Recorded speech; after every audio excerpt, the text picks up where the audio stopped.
Angleška kraljica je v Londonu uradno sprejela kitajskega predsednika Xi Jinpinga, ki je v Angliji na 4-dnevnem državniškem obisku.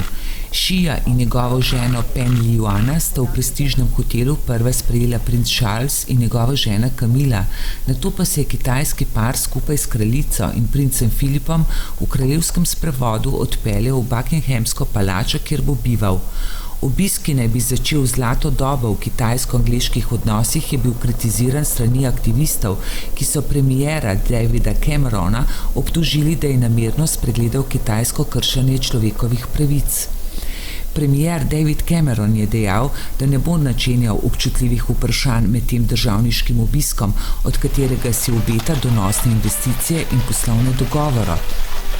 Za Anglijo je namreč zelo pomembno kitajsko investiranje v infrastrukturo, atomsko energijo in nasplošno v angleška podjetja.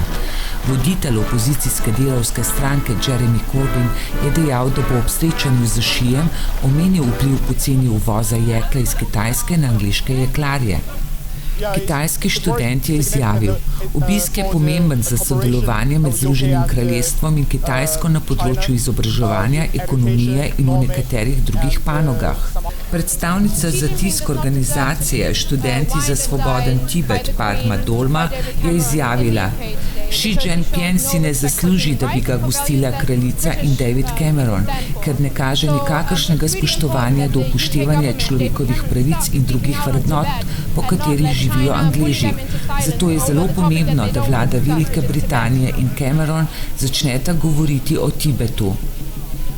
Protestnik pravi: tukaj sem, da povem gospodu Cameronu, naj bi prisilil predsednika Xi Jinpinga v pogovor o težavah glede Tibeta.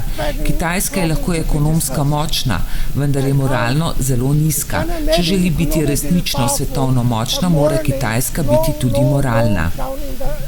Kitajski študent je izjavil: ne vem, če govorijo resnico, ampak vsi pozdravljajo predsednika Xija.